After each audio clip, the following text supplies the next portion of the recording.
Firman Tuhan berkata di Mazmur pasal 24 ayat 3 dan 4a. Siapakah yang boleh naik ke atas gunung Tuhan? Siapakah yang boleh berdiri di tempatnya yang kudus?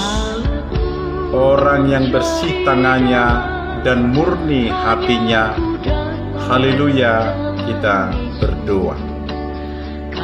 Ya Tuhan Allah yang Maha Kuasa, Bapa kami yang kekal, kasih-Mu telah memelihara kami pada waktu yang lalu sampai pada waktu ini, dan karena kasih-Mu juga maka Engkau telah memberikan berita kesukaan itu menerangi hidup kami. Kasihanilah kami ya Tuhan, bukalah hati kami dan berilah Roh-Mu yang kudus, agar kami mengetahui pemeliharaan dan kemurahan-Mu yang besar itu.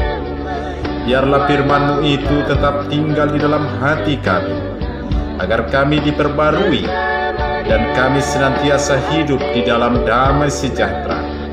Karena anak-Mu Yesus Kristus Tuhan kami. Amin. Firman Tuhan bagi kita di minggu yang ke-22 setelah Trinitas, 8 November tahun 2020, tertulis dalam surat Paulus yang pertama kepada Timotius pasal 2 ayat 1 sampai ayat 7, di bawah judul perikop mengenai dua jemaat. Beginilah bunyinya.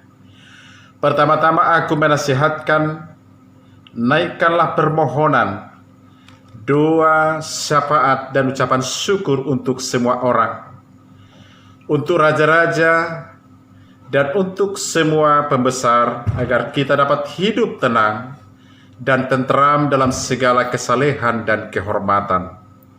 Itulah yang baik dan yang berkenan kepada Allah, Juru Selamat kita, yang menghendaki supaya semua orang diselamatkan dan memperoleh pengetahuan akan kebenaran.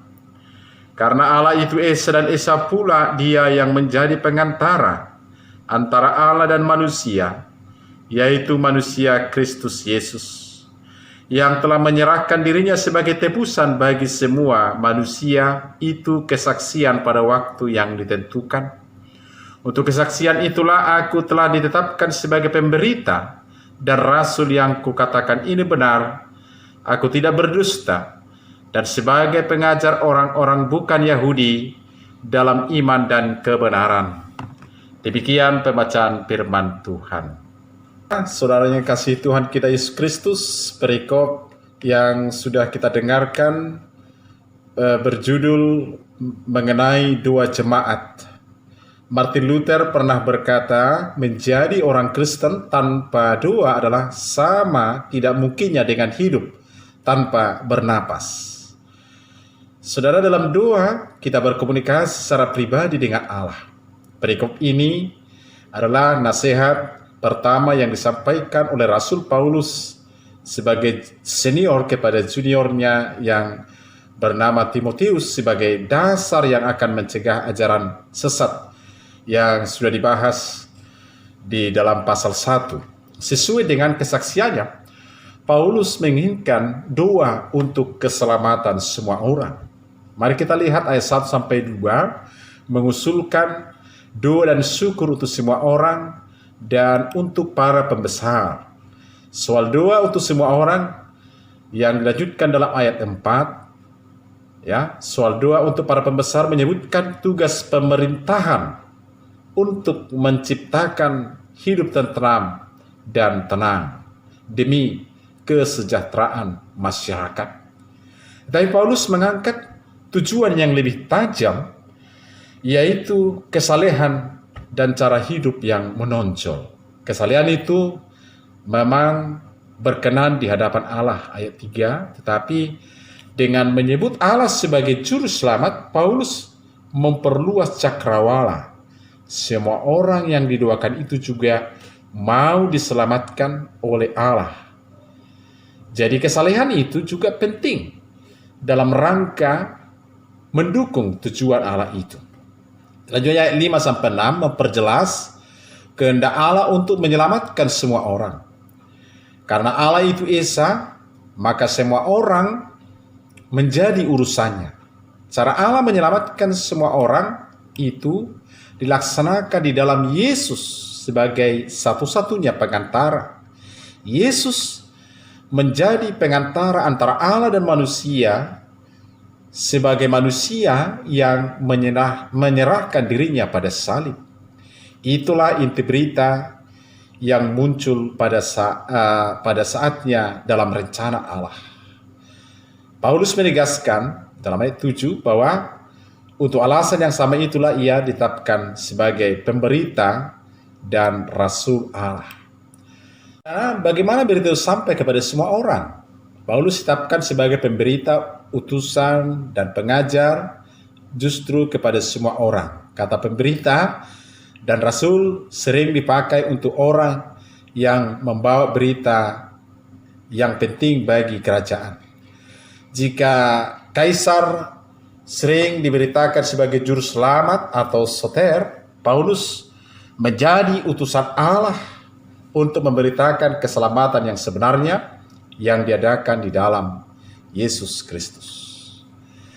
Saudara yang kasih Tuhan, dasar untuk jemaat yang sehat ialah kebenaran bahwa Allah mau menyelamatkan semua orang di dalam Yesus Kristus. Kita diajak untuk mendoakan semua orang supaya selamat, termasuk mendoakan pemerintah, supaya kesaksian hidup kita tampak dan untuk mendukung orang-orang yang diutus sebagai pemberita Injil.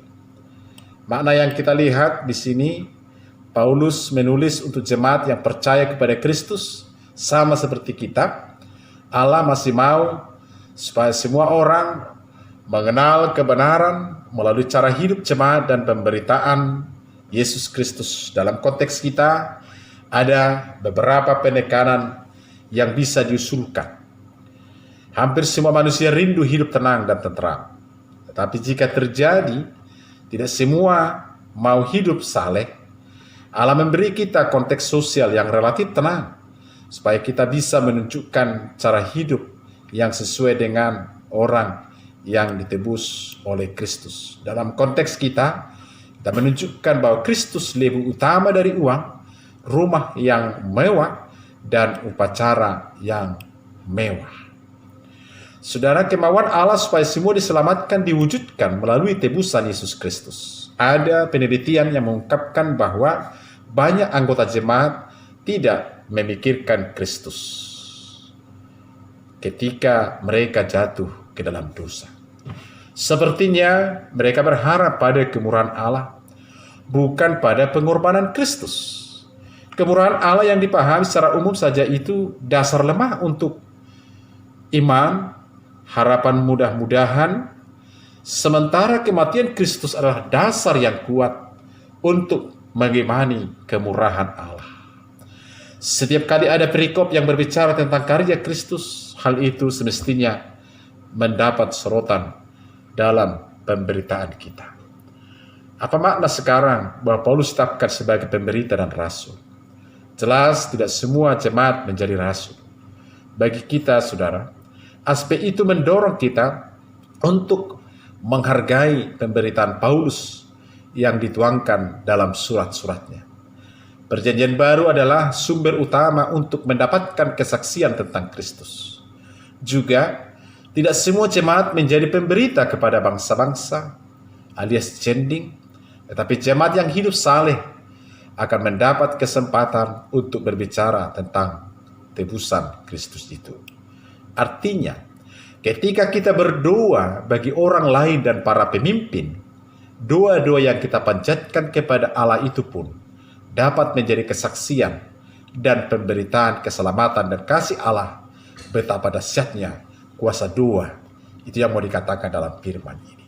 Saudara, jika kita memahami pentingnya doa dari sudut pandang ini, percayalah bahwa kehidupan doa Anda tidak akan pernah membosankan, sebab kita paham betul seberapa besar dampaknya bagi orang lain.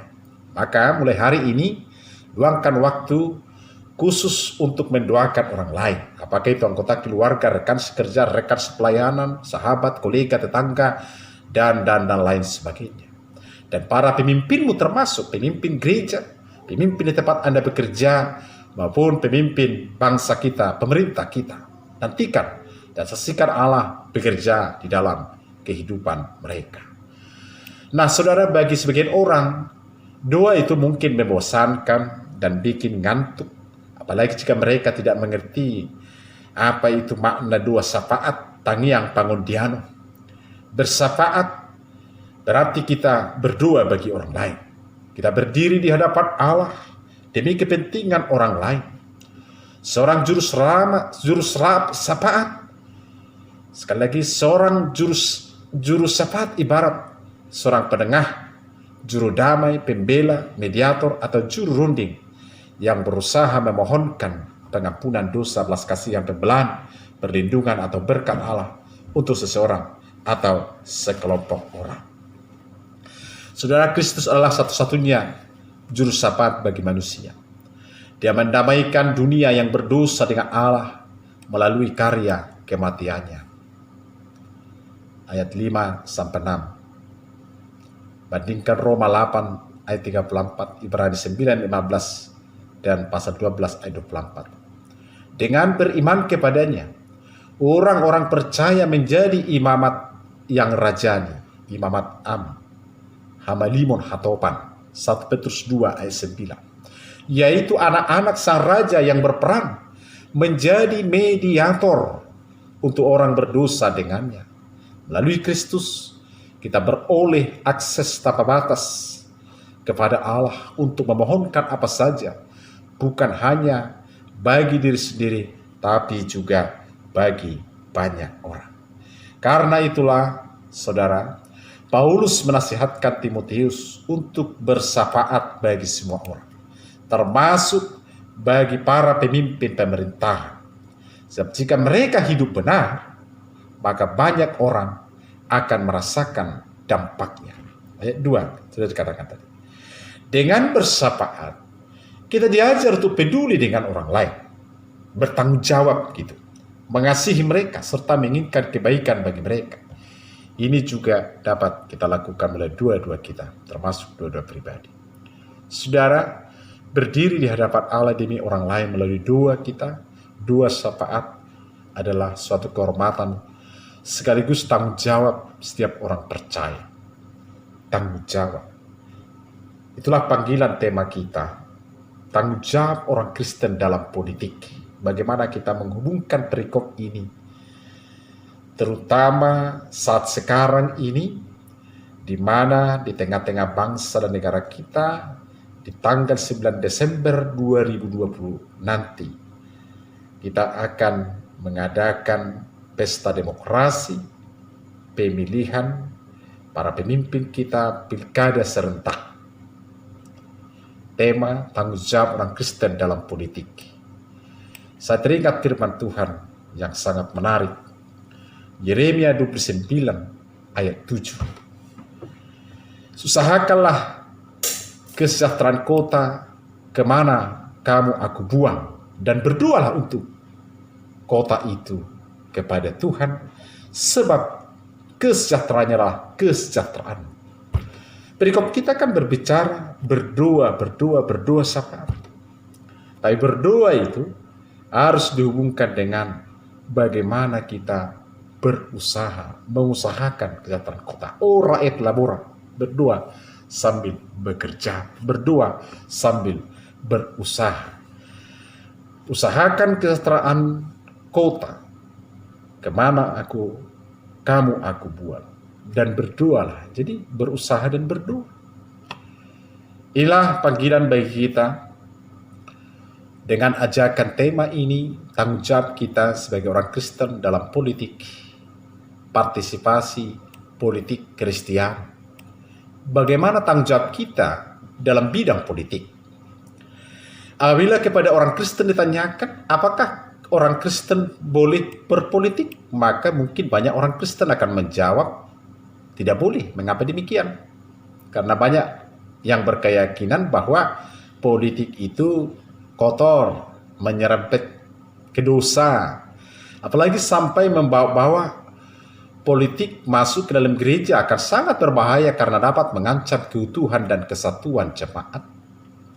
Sementara itu, bukankah gereja dan orang Kristen dituntut untuk memberitakan firman Allah ke seluruh dunia, termasuk segala sisi kehidupan, termasuk tentunya bidang politik.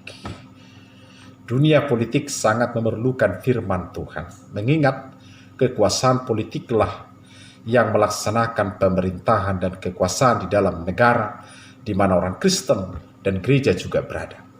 Saudara, dalam kesempatan ini juga perlu kita lihat apa pengertian politik, supaya jangan selalu kita menganggap selama ini bahwa politik itu kotor, najis, menyerempet ke dosa.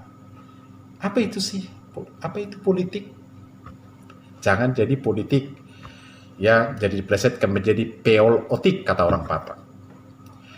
Istilah politik dalam bahasa Yunani, politikos, yang berarti dari, oleh, dan untuk warga negara. Itulah demokrasi. Dari, oleh, untuk warga negara sipil kenegaraan. Istilah lainnya dalam bahasa Yunani adalah polites, yang berarti warga, ya polites, polis. Pernah kita dengar kata polis? Bukan polis seperti polis asuransi kan gitu. Polis kota, itu artinya kota. Kemudian istilah politik diserap oleh bahasa Indonesia sehingga menjadi politik. Menurut teori klasik Aristoteles, politik adalah usaha yang ditempuh oleh warga negara untuk mewujudkan kebaikan bersama. Jadi politik berkaitan dengan penyelenggaraan pemerintahan dan negara dalam rangka memperoleh dan mempertahankan kekuasaan di masyarakat.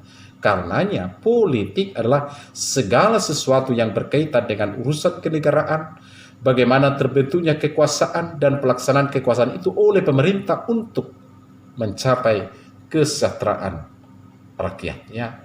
Dari pemahaman yang seperti inilah, saudara, maka politik dilaksanakan karena adanya kepentingan bersama rakyat untuk mencapai kesejahteraan bersama dalam satu wilayah atau negara. Kenyataannya definisi ini tidak mudah dilaksanakan karena faktanya banyak terjadi penyimpangan, mulai dari penggalangan suara untuk pembentukan kekuasaan melalui partai sampai kepada terbentuknya suatu sistem pemerintahan dan pelaksanaan satu sistem pemerintahan.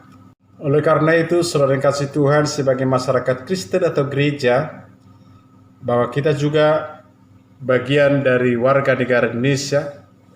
Sebagai warga negara tidak terpisahkan dari kehidupan berbangsa bernegara ini. Proses perjalanan bangsa tidak akan terlepas, justru bahkan sangat mempengaruhi dari kehidupan kita. Baik itu menyangkut aspek agama, ekonomi, sosial, budaya, dan politik. Oleh sebab itu kita harus ambil bagian dalam perjalanan bangsa ini. Proses perjalanan suatu bangsa tidak akan pernah lepas dari proses politik dan produk politik. Kebijakan politiklah yang mempengaruhi segala sendi kehidupan bangsa. Yang menjadi pertanyaan adalah, apakah warga gereja telah bertanggung jawab dengan penuh di dalam keikutsertaannya terhadap segala proses dan produk politik tersebut? Apakah kita tidak mau tahu dan peduli dengan segala hasil dari dan akibatnya, atau bahkan kita malah memanfaatkannya untuk keuntungan dan kepentingan pribadi atau golongan kita? Gereja atau orang Kristen sebenarnya harus bertanggung jawab terhadap semua proses dan produk serta akibat dari politik. Mengapa gereja harus bertanggung jawab? Apa pula tanggung jawab gereja? Bagaimana gereja melakukan tanggung jawabnya? Pada kenyataan yang kita lihat, saudara-saudara, banyak yang tidak berminat untuk membicarakannya. Menganggap bahwa politik itu bukan urusan gereja, bukan urusan pendeta, penatua, atau situa, dan bukan urusan pribadi-pribadi orang Kristen. Karena semua ini adalah anggapan bahwa politik itu kotor, licik, politik itu hanya bersifat duniawi. Kita lihat sejarah pada Perang Dunia Kedua, seorang penjahat besar, Adolf Hitler, yang adalah juga anggota jemaat gereja, pernah mengatakan politik itu bukan urusan gereja. Hal itu terjadi ketika sebagian kecil orang Kristen di Jerman menentang kebijakan politiknya. Saat itu Hitler memanggil tokoh gereja yang bernama Niemöller. Kepada pendeta Niemöller, Hitler berkata, "Saya mengurusi politik, Anda mengurusi agama. Saya tidak akan mencampuri urusan Anda, dan saya minta Anda tidak mencampuri urusan saya." Pada saat itu banyak orang Kristen yang setuju dengan Hitler, tapi akibatnya 6 juta manusia tak bersalah menjadi korban kekejaman Hitler. Gereja merasa tidak peduli. Gereja tidak membuka suara. Memang benar bahwa misi Yesus datang ke dunia bukanlah misi politik. Tetapi mengatakan bahwa karya Yesus tidak ada sangkut pautnya dengan politik adalah hal yang salah besar. Pelayanan Kristus adalah bersifat holistik atau menyeluruh. Tidak ada satu aspek pun dalam kehidupan yang luput dari misinya. Baik di dunia, termasuk politik, dan di surga. Kolose 1 ayat 15 sampai 20. Pemberitaan Kristus di dunia adalah untuk memberitakan tentang kerajaan Allah. Bertobatlah sebab kerajaan Allah sudah dekat. Matius 4 ayat 17 dan pasal 3 ayat 2. Kerajaan adalah istilah politik. 1 Petrus 2 ayat 9 juga mengatakan bahwa orang-orang percaya itu disebut bangsa yang terpilih. Kata bangsa, nation, itu adalah istilah politik. Yesus lahir di kota Bethlehem. Mengapa Yesus lahir di Bethlehem? Itu terjadi karena akibat dari sensus penduduk yang ditetapkan oleh Kaisar Agustus. Dengan sensus itu memaksa Yesus membawa Maria yang dalam keadaan hamil tua untuk perjalanan jauh yang sangat melelahkan. Ini membuktikan bahwa Yesus itu memiliki kekuatan hukum yang besar. Karena kalau tidak terpaksa, tidak mungkin Yusuf bersama Maria yang dalam keadaan hampir melahirkan melakukan perjalanan tersebut. Sensus penduduk itu adalah kebijakan politik kaisar. Sesaat setelah kelahiran Yesus, yang paling terganggu akan kelahirannya adalah Raja Herodes yang merupakan seorang pemimpin politik. Dialah yang pertama kali berupaya untuk melenyapkan Yesus. Di dalam perjalanan pelayanan Yesus, partai kaum Farisi dan para ahli Taurat sangat terganggu pengaruh dan legitimasi mereka di tengah-tengah bangsa Israel. Mereka merasa terganggu dengan ajaran reformasi yang diajarkan dan diwartakan oleh Yesus. Fakta lain, Yesus mati akibat disalibkan, dan keputusan Pontius Pilatus yang merupakan seorang tokoh politik.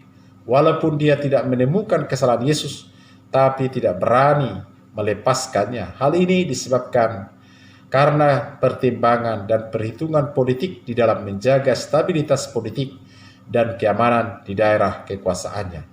Kalau kondisi di dalam tidak kondisif, maka kedudukannya dapat digeser ataupun digoyang. Mereka menyadari bahwa kehadiran Yesus mempunyai efek dan arti politik. Yesus adalah gangguan politik karena dapat merongrong wibawa dan pengaruh otoritas politik saat itu. Ini merupakan bukti bahwa tokoh-tokoh politik di atas tangga. Saudara, dari perjanjian lama, Tuhan juga berperan secara langsung terhadap situasi dan keadaan politik di tengah-tengah bangsa pilihannya atau Israel. Dia memilih, membimbing, dan memberkati Yusuf sehingga dapat menjadi orang yang paling berkuasa. Setelah raja di tengah bangsa lain yaitu Mesir, Tuhan memimpin Musa untuk melepas bangsa Israel dari tangan Raja Firaun serta membimbingnya di dalam memimpin perjalanan pembebasan itu. Tuhan mengurapi Saul menjadi Raja Israel walaupun akhirnya dia tidak mendukungnya lagi. Tuhan juga memilih Raja Daud. Tuhan memilih dan memberikan kebijaksanaan kepada Raja Salomo untuk memimpin bangsanya. Dan masih banyak lagi kesaksian Alkitab yang menunjukkan dan membuktikan Tuhan ada dan peduli di dalam kehidupan politik.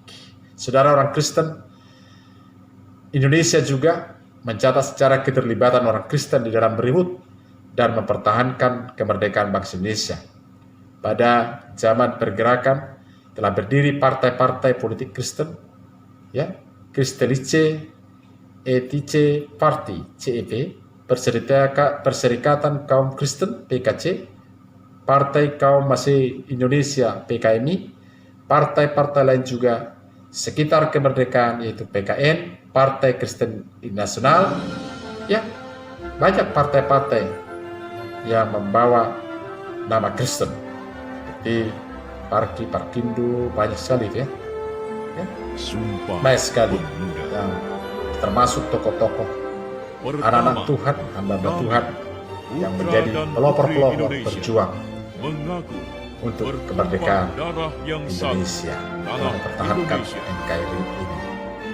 Selain berpartisipasi dalam kemerdekaan, tokoh-tokoh dan organisasi di atas yang saya sebutkan itu berperan dalam memperjuangkan bahwa orang Kristen juga mempunyai tempat yang sah, sama dan sederajat dengan pihak-pihak lainnya di dalam kehidupan Indonesia. Keberhasilan menolak konsep yang mengharuskan Presiden Indonesia adalah Bank Islam masuk dalam Undang-Undang Dasar, serta menolak 7 kata yang tercantum dalam Piagam Jakarta masuk ke dalam Undang-Undang Dasar tahun 1945, sampai sekarang 7 kata itu tidak pernah tercantum dalam Undang-Undang Dasar negara kita.